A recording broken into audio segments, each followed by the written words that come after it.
Hi hello नमस्कार, मी अश्विनी स्वागत करते आपलं अजून एका नवीन ब्लॉगमध्ये। तर आज आहे संडे आणि आम्ही निघालोय बाहेर, कारण की रामचा ड्रेस आहे ना पटकन मी तर ब्लॉग शूट करते आहे ना पटकन। तर आम्ही निघालोय वाघोलीमध्ये जाण्यासाठी, कारण की रामचा जो ड्रेस घेतला होता, जसं की मी मागच्या व्हिडिओमध्ये तुम्हाला म्हटलं होतं की 4 नंबर त्याला लागतो, तर तो आहे 3 नंबर। त्याला हाईटला तर येतोय, पण एका हातामध्ये जाताना थोडासा प्रॉब्लेम येतोय, सो तो चेंज करणार आहे, एक साईज प्लस आणणार आहे। त्यानंतर यांचा ड्रेस जो काही स्टिच झाला आहे तो घेऊन यायचा आहे। यासोबत बरंच 2-3 माझं एक पैंजण तुटलेलं आहे, त्याला थोडंसं जॉईन देऊन घ्यायचं आहे। त्यानंतर अशी 2-3 कामं आहेत। आता ह्या दोघांनी ड्रेस घेतला आहे म्हणून मी यांना म्हटलं की मला पण घ्या, लेट्स सी आता काय होते पाहूयात, घेतला तर दाखवेल। वरतीच आहे कॅरी बॅगमध्ये, सो चला नाश्ता सुद्धा आज बाहेरच होणार आहे, वरतीच आहे कॅरी बॅगमध्ये बघा। सो चला मी ड्रेस सापडते आणि नाश्ता सुद्धा आज बाहेरच होणार आहे, आणि पुढे ब्लॉग कंटिन्यू करते, दाखवते तुम्हाला कसं होते वगैरे काय। सकाळी आवरून लगेचच घराबाहेर पडलो होतो, त्यामुळे नाश्ता सुद्धा बाकी होता, तर विचार केला की आज बाहेरच नाश्ता करून जाऊयात। तसं तर रविवारी असतं की थोडंफार काहीतरी बाहेरचं खायचं, पण डेली मी घरी बनवतच असते, पण कधीतरी क्रेविंग होती की काहीतरी बाहेरचं खाऊयात, म्हणून आज नाश्तासुद्धा बाहेरच होणार आहे। त्यासोबत यांचा ड्रेससुद्धा स्टिच झालेला आहे, थोडासा हाईटला मला कमी वाटत होता, मी त्यांना बोलले सुद्धा, जे कोणी टेलर होते त्यांना पण ते म्हटले की जो काही हा कुर्ता सेट बनतो खादीचा, तो अशाच पद्धतीने डिझाईन केला जातो आणि अशाच पद्धतीने चांगला दिसतो। सो मला सुद्धा त्यामधलं काही नॉलेज नव्हतं, आणि यांनी सुद्धा फर्स्ट टाईम स्टिच करून घेतला होता। तसं तर नेहमी रेडीमेड घेतल्यामुळे लांबीला वगैरे छान येतो, पण आता थोडासा लांबीला कमी झाला होता। ते म्हटले की श्रिंक वगैरे हा कपडा होत नाही वॉश केल्यानंतर, तर पाहूयात नेक्स्ट कसं होते काय। नाश्ता केल्यानंतर आम्ही लगेचच CNG भरण्यासाठी पेट्रोल पंपावरती एका थांबलो होतो, आणि त्यानंतर मग घरी जाण्यासाठी निघालो होतो। सकाळी लवकर आल्यामुळे कामं तर पटकन आवरली होती, पण ट्रॅफिक जाताना खूप जास्त लागली होती, त्यामुळे जरासा वेळ गेला। घरी गेल्यानंतर मला शिवणकाम बरंच माझं पेंडिंग होतं, आणि नवरात्रीमध्ये सुद्धा बऱ्याच साऱ्या ऑर्डर होत्या। खूप साऱ्या बायका ज्या आहेत त्या मॅचिंगच्या साड्या असतील, म्हणजे जे काही 9 कलर असतील ते घालतात, त्यावरती मॅचिंग असे ब्लाऊज डिझाईन करतात, त्यामुळे त्यावेळेससुद्धा छान असे ब्लाऊजच्या ऑर्डर वगैरे छान भेटतात, त्यामुळे मग घरी जाऊन ते सुद्धा काम मला आवरून घ्यायचं होतं। ट्रॅफिक लागलं ना खूप जास्त वेळ जातो। त्यानंतर मी सकाळी ब्लाऊज स्टिच करायला घेतले होते, ते पण राहिलेत, आता मी कटिंगला सुरुवात करणार आहे। दुपारचे वाजत ऑलमोस्ट 2:45, पावसाचं इतकं जास्त वातावरण आणि त्यामध्ये रविवार, त्यामुळे इतकी जास्त गर्दी होती ना, खूप हेक्टिक झालं आणि खूप वेळ गेला। ॲक्च्युली आम्ही खूप लवकर गेलो होतो, 11, 11:15 या दरम्यान वाजले असेल त्यावेळेस आम्ही गेलो होतो। आता हे थोडासा आराम करतायत। त्यानंतर जे काही शॉपिंग केले, काही अनएक्सपेक्टेड होती। काय झालेलं याने ह्या दोघांनी ड्रेस घेतलेले दसऱ्यासाठी, म्हणून म्हटलं मला पण एखादा घेऊन द्या, तर एका झटक्यातच म्हणले घे कोणता लागतोय, आणि आपल्या बायकांचं एकामध्ये काय होत नाही, त्यामुळे मी 2 घेतलेत। आणि मोस्टली म्हणजे मी नेहमी असं 1000, 1200, 1,500 अशा रेंजमध्ये घेते, पण ह्यावेळेस खूप महाग गेले, पण फॅब्रिक एक नंबर आहे। मी तुम्हाला दाखवतेच की कशा पद्धतीने घेतलंय। बाकी जे काही माझं पैंजण होतं त्याला पण मला जोड देऊन घ्यायचं होतं, ते पण घेतलं। तिथे काही जास्त वेळ नाही गेला, पटकन त्यांनी 10 मिनिटांमध्ये दिलं। हे जे की मी नाजूक चेन आहे, एक पायातली जशी असते तशी, आणि मला असंच आवडतं सिंपल एकदम, तर हे एक होतं, हे मुख्य काम होतं माझं, कारण की पाय तसे छान वाटत नाही। हा एक बोर्ड होता, स्विच बोर्ड, आपला एक्सटेन्शन बोर्ड, तो पण व्यवस्थित करायचा होता, ते पण काम काही झालं नाही। त्यानंतर अजून एक यांच्या कपड्यांना स्टार्च करायचं होतं, शर्टला प्रेस करायचं होतं, ते पण राहिलं, कारण की खूप गर्दी सणांमुळे ते काय नाही। पर्स एकदम मोकळी सध्या, आणि भूक नाही, कारण की आम्ही मिसळ खाऊन आलो होतो, खूप मस्त मिसळ होती आणि अनलिमिटेड असल्यामुळे चांगलाच भरपेट जो काही नाश्ता होता तो झालाय। याच्यामध्ये आहेत यांचे कपडे, जे की मी व्हिडिओमध्ये आय थिंक मी शूट केले की नाही माहीत नाही, तर हे यांचे कपडे। एवढा महागाचा ड्रेस मी यांना म्हणत होते, आता किती वेळा घालतायत बघूयात, जेवढ्या पैशाचा आहे तेवढे वर्ष घाला, म्हणजे त्याचं काहीतरी सार्थक होईल। काय होतं, कोणत्या तरी कार्यक्रमासाठी आपण एखादं घेतो, म्हणजे असं काही लग्न वगैरे असेल भावाचं बहिणीचं, तर आपण मोस्टली महागाचे कपडे घेतो, पण सणांना इतकं महाग म्हणलं की त्याचा उपयोग होत नाही। तसं जसं आपण लग्नाला वगैरे घेतो त्यांचं पण काही होत नाही, पण चला त्यांना एक हाऊस होती त्यामुळे घेतलंय। त्यानंतर रामचा ड्रेस तर पूर्णतः चेंज करून आणला, जसं की मी सांगितलं होतं, आम्ही 3 नंबर घेतला होता, त्याला लागतो 4 नंबरचा, आणि 4 नंबरमध्ये ती साईज नव्हती, 5 नंबर होता, मग त्याला खूपच मोठा झाला असता, त्यामुळे दुसरा घेतलाय। हा काही आवडत नव्हता, पण तिथं दुसरं कलेक्शनच नव्हतं, आणि ते लोक रिफंड करायला तयार नव्हते, त्यामुळे मग घेतला। आतमध्ये 3 पीस सेट किंवा 2 पीस सेट, लेडीजचं पण कलेक्शन होतं तिथं, पण मी नाही चेक केलं, कारण की मी नेहमी विनायकमध्ये घेते, तुम्हाला माहीत असेल, खूप छान छान कलेक्शन होतं त्यांच्याकडे। बघा हे घेतलंय आता रामसाठी, थोडासा पेस्टल कलरमध्ये घेतलाय, पण चला ठीक आहे. यांना तर आवडतच नव्हता, म्हणत होते नको म्हणून, पण मी म्हटलं चला आता चालू काम तर झालंच पाहिजे. आणि सेम चुस्ती पॅन्ट जी काही त्याची व्हाईट आहे त्याच्यावरती ती. आणि आता दाखवते जे काही मी घेतले ते.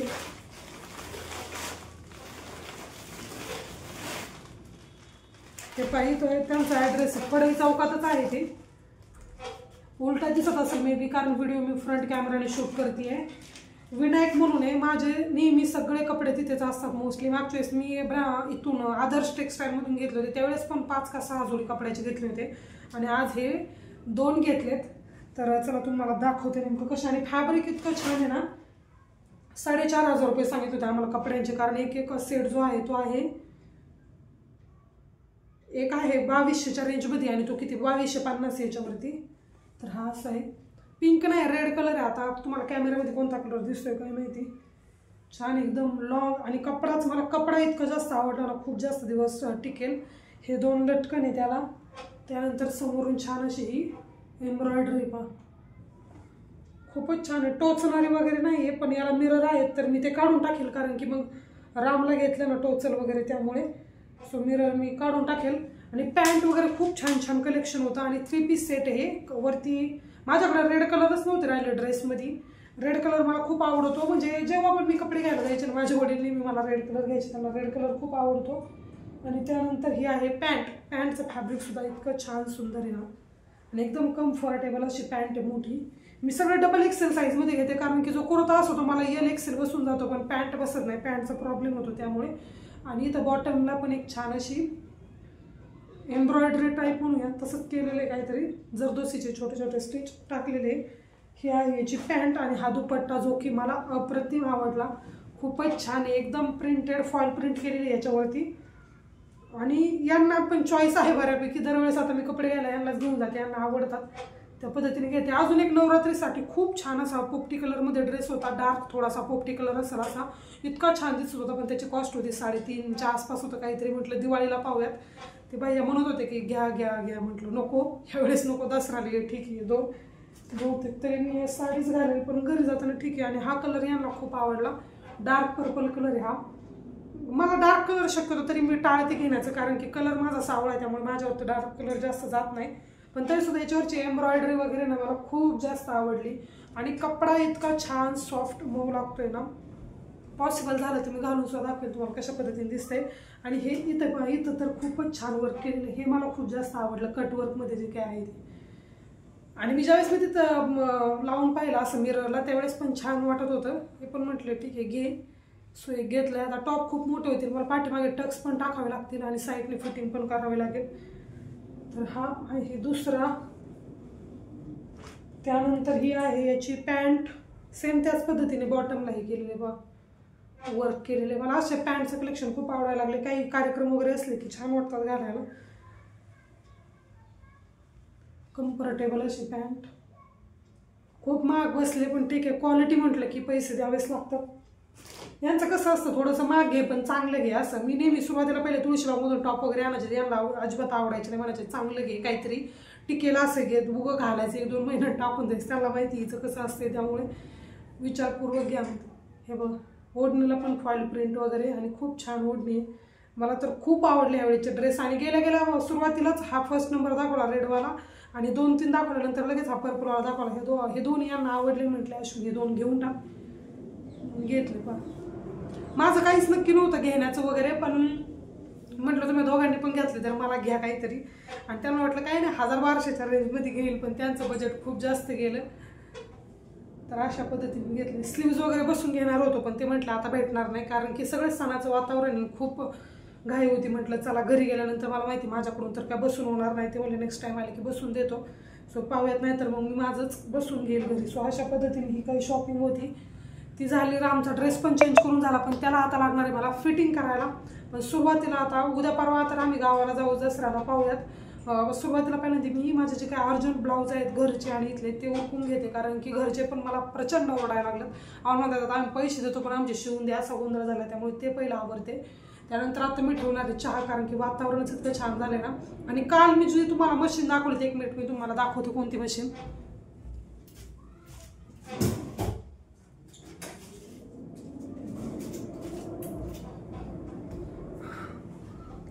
तर कालच्या व्हिडिओमध्ये ना मी ही तुम्हाला म्हणजे काय प्रेस बटनची मशीन आहे आपली ही तुम्हाला दाखवली होती। याला खूप वेगवेगळे नाव आहे, जर यूट्यूबला तुम्ही सर्च केलं तर तुम्हाला पाहायला भेटेल। तर ही मशीन अजिबात सुद्धा वर्क करत नाही। मी रात्री इतका वेळ खूप जास्त वेळ पाहिलं प्रॅक्टिस करून की नेमकं होतंय की नाही, यूट्यूबला भरमसाठ व्हिडिओ पाहिले पण तरी सुद्धा काय वर्क करत नाही। ज्यावेळेस आम्ही आणली होती ना त्यावेळेस त्यांनी काहीतरी उद्योग केला असा मला असं वाटते, कारण की यांचं बराच वेळ चाललं होतं तिथं कोपऱ्याला बसून, मी काही लक्ष दिलं नाही आणि काल म्हटलं पाव्यात चालते की नाही, सॉरी पण वर्कच नाही करते। त्याच्यामुळे मला असं वाटतंय की आता चेंज वगैरे तर काही करून देणार नाही, फुकट पैसे गेले असं म्हणायला काही हरकत नाही। 150 रुपये गेले, आता मी दुसरे एखादी ऑनलाईनच ट्राय करेल फ्लिपकार्ट किंवा ॲमेझॉनवरून। प्रेस बटन वगैरे लावायला छान होती पण आता काही ऑप्शनच नाही, खूपच म्हणजे कामच नाही करत व्यवस्थित, बटन बसत नाही, लगेच निघतायत किंवा बसतच नाही असं म्हटलं तरी चालेल। एक बटन बसत एक बसत नाही आणि ज्यावेळेस आपण असं प्रेस करतो ना त्या ठिकाणी तर बटनच नाही बसत। नेमकं काय करावं किंवा तुमच्याकडे काय आयडिया असतील तर सांगा, आणि कोणाकडे मशीन असेल तर कशी नेमकी यूज करतात डेफिनेटली ते पण सांगा। खूप व्हिडिओ पाहिले मी पण रात्री अक्षरशः अर्धा पाऊण तास मी त्यामध्ये घातला पण नंतर ठेवून दिलं। तर असं आहे या मशीनचं। तुमच्याकडे जर एखादं असेल ब्रँड चांगलं जे की वर्क करतो, तुम्ही ऑनलाईन वगैरे घेतलं असेल तर मला नक्कीच लिंक शेअर करा, मी तिथे करते। चला पहिले सुरुवातीला सर्व कपडे जागेवरती ठेवते आणि कामाला लागते। जी मशीन मी तुम्हाला दाखवली ती तर काहीच उपयोगी पडत नाही, आता ती जागेवरतीच पडून राहिलं आणि जे काही होलसेलर होते ते सुद्धा त्याला काही रिटर्न घेणार नाही। त्यामुळे वस्तू घेताना ऑनलाईन असो ऑफलाईन असो व्यवस्थित त्या ठिकाणी चेक करून घेतलेलं कधीही बरं राहतं। व्लॉग कंटिन्यू करते मी नेक्स्ट डेला। तरी ते मला आता स्टिच करायचं होतं देवीसाठी जो काय ब्लाऊज येतो ना तो, कारण की मी व्हॉइस ओव्हर करते, प्रॉपर असं शूट झालं होतं पण व्हॉइस काय व्यवस्थित येत नव्हता, खूप छोटासा येत होता। त्यामुळे आता व्हॉइस ओव्हरद्वारे तुम्हाला कळवते की मी इथे नेमकी काय करत होते। जो काही देवीसाठी ब्लाऊज असतो ना तो मी फर्स्ट टाइम पाठीमागच्या वर्षी नवरात्रीमध्ये एक स्टिच करून दिला होता। कोणताही एक्सपिरियन्स कसलाही अनुभव मला नव्हता की कशा पद्धतीने स्टिच वगैरे करतात काय, तर त्यांना मी म्हटलं होतं की एक मला डेमोसाठी किंवा कशा पद्धतीने स्टिच करायची यासाठी एखादा ब्लाऊज आणून द्या, त्यानुसार मी बनवते। आता त्याच्यावरती काही व्हिडिओ वगैरे मला यूट्यूबला असे जास्त काही सापडले नव्हते आणि प्रत्येकाची जी काही बॉडी घेतात म्हणजे देवीची जी काही असेल ती, त्याला आता काय म्हणतात एक्झॅक्ट मला नावसुद्धा माहीत नाही, जो काही पुतळा किंवा बॉडी वगैरे असेल त्याला त्याच्या मेजरमेंटनुसार ब्लाऊज स्टिच करावा लागतो। त्यामुळे त्यांनी मला एक तो ब्लाऊज आणून दिला होता आणि त्यामागची तुम्हाला एक मी गोष्ट सांगते। ज्यावेळेस त्यांना तो ब्लाऊज स्टिच करायचा होता त्यांनी ऑलरेडी 2 जे काही टेलर होते त्यांना विचारलं होतं पण त्यांनी नाही म्हणून सांगितलं। मग तो फिरून ब्लाऊज माझ्याकडे आला आणि मला असं काहीतरी वेगळं करायचं असेल तर मग मला तर काहीतरी चान्सच पाहिजे असतो, त्यामुळे मग मी तो ब्लाऊज घेतला आणि मला सुद्धा क्युरियोसिटी होती की कसं त्याचं बनून होतोय ब्लाऊज आणि कसं आउटफिट छान तयार होईल देवीसाठी, असं मला खूप एक्साइटमेंट की साडी ब्लाऊज घातल्यानंतर ती देवी कशी दिसेल। मी त्यांना म्हटलं सुद्धा होतं की मला फोटो शेअर करा पण त्यांनी काही फोटोज वगैरे मला पाठवले नाही, तर मी सुद्धा तुमच्याबरोबर शेअर केले असते। तर पाठीमागच्या वर्षी मला तो ब्लाऊज स्टिच करायला भेटला होता, त्यावेळेस मी विनामूल्य म्हणजे कोणतेही पैसे न घेता त्यांनी माझ्याकडून तो ब्लाऊज शिवून घेतला होता। तसं त्यांनी मला सांगितलंच होतं की देवीसाठी जो काही ब्लाऊज बनतो त्याचे कोणतेही टेलर पैसे घेत नाही आणि मला सुद्धा काही आयडिया नव्हती, तर म्हटलं चला एक देवीचा प्रसाद म्हणूयात आपण की आपल्याला हे काम करायला भेटलं। काही गोष्टी आपल्याकडे नशिबाने येतात, त्यामुळे त्याला मी त्या पद्धतीने पाहत असते आणि तो ब्लाऊज मी त्यांना स्टिच करून दिला होता। आत्ता जो काही मी तुम्हाला ब्लाऊज दाखवते ना हा ब्लाऊज आहे, मी तुम्हाला पाठीमागच्या वर्षी शिवलेला होता। आणि देवीसाठी जो काही ब्लाऊज बनतो ना तो आपल्याला असा नॉट बनवूनच बनवावा लागतो, कारण की मग आतमध्ये व्यवस्थित घालता येत नाही, कारण की आपण त्या बॉडीला सेपरेट करू नाही शकत। त्यामुळे मग दोन्हीकडचे उजव्या आणि डाव्या बाजूचे पार्ट वेगवेगळे स्टिच करावे लागतात आणि जे काही दोरी नॉड आपण लावतो त्या पद्धतीने त्याला टाय करायचं असतं। अशा पद्धतीचा जो काही देवीचा ब्लाऊज आहे तो बनतो।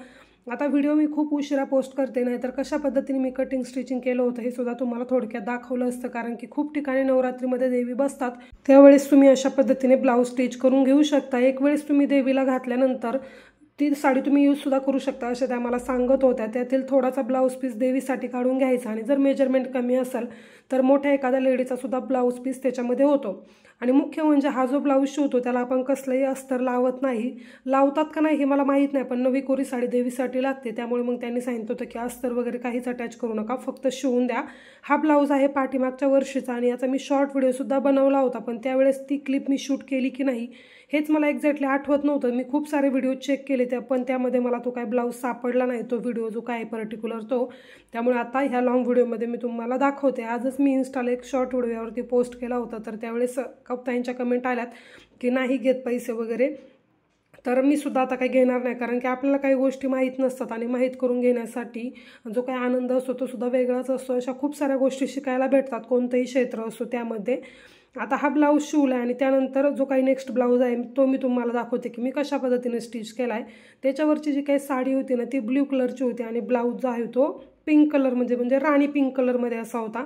मला घरी जायची सुद्धा खूप घाई होती कारण की दसऱ्यासाठी घरी जायचं होतं, त्यामुळे हा ब्लाऊज सुद्धा मी खूप पटकन शिवून घेतला होता कारण की नवरात्रीनंतर लगेचच दसरा येतो आणि त्यांना शेवटच्या दिवशी जो आहे तो हा ब्लाऊज त्यांना घालायचा होता।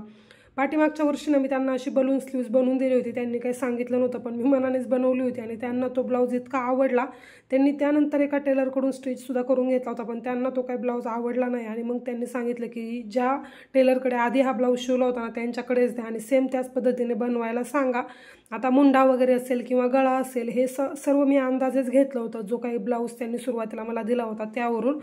अजून एक ब्लाऊज स्टिच करायचा होता पण मला अचानक घरी जावं लागलं त्यामुळे तो सुद्धा राहिला देवीचा। त्यानंतर मग ती साडीसुद्धा त्यांची माझ्याजवळच राहिली, त्यानंतर त्या पण काही बोलल्या नाही आणि मी सुद्धा काही बोलले नाही। असे काहीसे इन्सिडेंट होतात, कधी कधी अर्जंट कामही येतं आणि घरी जायचं सुद्धा असतं, त्यामुळे काम बऱ्यापैकी राहिलं होतं पण काही ऑप्शन नव्हता, घरी तर जायचंच होतं। सिंपल ब्लाऊज असतील किंवा सिंपल ड्रेस वगैरे असेल ते तर आपण डेली आपल्या रुटीनमध्ये स्टिच करतच असतो, पण काहीतरी चॅलेंजिंग आलं आहे, काहीतरी वेगळा बॅकनेक बनवायचा, फ्रंट नेक वेगळा बनवायचा आहे किंवा ड्रेसमध्ये काही वेगळं युनिक बनवायचं आहे, त्यावेळेस खरंच खूप चॅलेंजिंग असतं आणि असे चॅलेंज घेण्यासाठी मला तर खूप आवडतं, प्रचंड आवडतं। आणि ज्यावेळेस आउटपुट एकदमच सुंदर निघून येतं त्यामधून ना त्यावेळेस माझा आनंद अक्षरशः गगनात मावत नाही। त्यामुळे जेव्हा असं काहीतरी वेगळं स्टिच करायला येतं ना मला असं होतं कधी त्या ब्लाऊजला असतील कधी त्या ड्रेसला असतील एकदम परफेक्ट बनवेल आणि ते सर्व तुमच्याबरोबर शेअर करेल। मध्यंतरी आपल्या व्हिडिओमध्ये खूपच गॅप पडत होता कारण की रामसुद्धा माझ्याजवळ होता आणि व्हायचं काय नेमकं, कारण की हा सर्व जे काही श्रावण संपल्यानंतर जे काही सण येतात त्यानंतर इतकी धांदल उडते ना शिवणकाममध्ये। आता 1.5-2 वर्ष मला व्हायला आले जेव्हापासून मी स्टिच करते तेव्हापासून, त्यामुळे मग काय होतं की संध्याकाळपर्यंत राम जागा असतो, जोपर्यंत मी 12-1 पर्यंत माझं काम चालतं तोपर्यंत तो सुद्धा झोपत नाही, तो वाटच पाहत असतो की कधी आईकडं काम बंद करते आणि माझ्यासोबत तिकडे झोपायला येते। त्यामुळे मग मला व्हिडिओ जो काय आहे तो शूट जरी केला तरी सुद्धा व्हॉइस ओव्हर करायला भेटतच नाही आणि मी जर व्हॉइस ओव्हर करायला भेटले तर कंटिन्यू तो माझ्यासमोर काहीतरी बडबड करायला लागतो आणि मग ते व्हिडिओमध्ये ॲड होतं, त्यामुळे मग मी व्हॉइस ओव्हर करायचं सुद्धा थांबवलं होतं आणि व्हिडिओसुद्धा त्यामुळे ऑटोमॅटिकली थांबले। आणि ज्यावेळेस मी सकाळचं त्याला उठायच्या आधी व्हिडिओ बनवायला घेते त्यावेळेस क्लिप तर शूट होतात पण एडिट लवकर होत नाही, कारण सकाळच्या वेळेस एनर्जी काहीतरी वेगळीच असते आणि त्यावेळेस शिवणकाम खूप पटपट आवरतं, त्यामुळे व्हिडिओकडे माझं जरासं दुर्लक्ष होत होतं।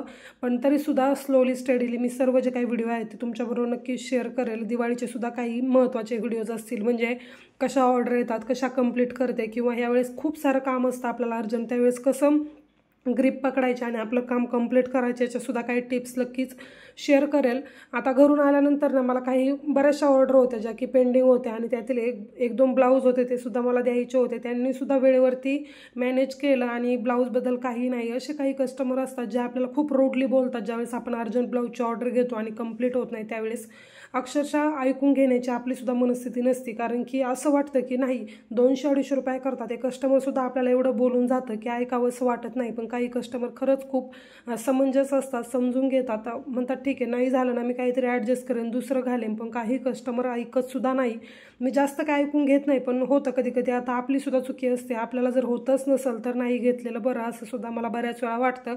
पण आता काही गोष्टी जर अचानक घडायच्या असतील तर आपल्याला सुद्धा माहीत नसतं की आपल्याला जावंच लागणार वगैरे असं, त्यामुळे मग होतं कधी कधी कामसुद्धा राहतं, पण काही समजून घेणाऱ्या कस्टमरमुळे ते सुद्धा काम जरा हलकं वाटतं। घरून आल्यानंतर माझं बऱ्यापैकी खूप काम राहिलं होतं, मला काही ज्या काही फ्रॉक आहेत त्यासुद्धा कंप्लीट करायच्या होत्या, त्यानंतर मग ब्लाउजेससुद्धा कंप्लीट करायचे होते। बऱ्यापैकी काम सोडून मी तशीच घरी गेले होते, माझे भांडे वगैरे सर्व तसंच राहिलं होतं, अचानक घरी जायचं ठरल्यामुळे चहा वगैरे घेऊन आम्ही लगेचच घरी गेलो होतो आणि त्यानंतर मग आल्यानंतर हे सर्व जे काही व्हिडिओ आहेत ते मी तुमच्याबरोबर शेअर करते, कंटिन्यू व्हिडिओ टाकण्याचा प्रयत्न करेल। आता शिवणकामाची सुद्धा बऱ्यापैकी घाई आहे पण तरीसुद्धा शॉर्ट व्हिडिओ का होईना मी तुमच्यासाठी नक्कीच घेऊन येईल। शिवणकाम करत असताना कधी कधी असं वाटतं की व्हिडिओ शूट करायला नको, खूप वेळ जातोय, त्यामुळे मग कधी कधी मी व्हिडिओसुद्धा घेत नाही। खूप साऱ्या गोष्टी डेली शिवल्या जातात पण तुमच्याबरोबर शेअर करायचे राहून जातात, असे सुद्धा बऱ्यापैकी होतं। व्हिडिओचा कॅमेरा सेट करण्यापासून तो एडिट करण्यापर्यंत 4-5 तास तर धरूनच चालायचे, कारण की व्यवस्थित अँगल वगैरे दिसणंसुद्धा गरजेचं आहे। संध्याकाळी मी शक्यतो तरी व्हिडिओ शूट करायचं टाळते, कारण की क्लॅरिटी वगैरे तशी नसती, पण कधी कधी होतं की काहीतरी आपण महत्त्वाचं काम करतोय, सो मला असं वाटतं की तुमच्याबरोबर सुद्धा ते शेअर करूयात। आता इथे फ्रॉक वगैरे स्टिच करून झाले, त्याला बटन वगैरे करायचे, त्यानंतर झालेला पसारा कधी आवरेल आणि झोपायला जाईल असं मला होत असतं. त्यामुळे आता इथे जे काही खाली तुकडे वगैरे पडलेले असतात ते सर्व जमा करणार आहे. आणि हे सर्व जे काही तुकडे आहेत ना ते सुरुवातीला मी जे काही कात्रण असतील ते दुसरीकडे देऊन टाकायचे, त्यांना चूल वगैरे पेटवायला त्या यूज करायच्या. आणि त्यानंतर मग आता हे जे आहे ते मी घरी घेऊन जाणार होते, कारण की मग काय करणार इथं घरी जाऊन तिकडे शेतामध्ये वगैरे बाजूला टाकून दिल्यानंतर काही अडचण नाही. त्यामुळे आता हे सर्व जे आहे ते मी घरी नेणार आहे ज्यावेळेस दिवाळीच्या वेळेस वगैरे जाईल त्यावेळेस, कारण खूप साचलेला आहे आणि अजूनसुद्धा पाऊस येतो आणि बाहेर गॅलरीमध्ये ठेवावं लागतं, त्यामुळे पसारासुद्धा खूप दिसतोय. त्यामुळे मग आता हे सुद्धा घरी घेऊन जाणार आहे. बाकी तुम्ही ह्या कात्रणाचा काय यूज करू शकतो आपण हे मला नक्की कमेंटमध्ये कळवा, किंवा तुम्ही काय करता ते सुद्धा सांगा. ब्लाऊजचा मी तुम्हाला तसा लुक तर दाखवलाच होता, पण म्हणलं बॅक कॅमेराने एकदा दाखवते की कशा पद्धतीने झालेला आहे. तर चला, असा होता आजचा आपला व्हिडिओ. कसा वाटला ते मला कमेंटद्वारे नक्की कळवा. आणि हो, चॅनलवर जर तुम्ही नवीन असाल तर प्लीज चॅनलला सबस्क्राईब करा. व्हिडिओ आवडला असेल तर व्हिडिओला नक्की लाईक करा. भेटूयात आपण अशा छानशा नवीन ब्लॉगमध्ये. तोपर्यंत तुम्ही स्वतःची काळजी घ्या. So take care friends and bye.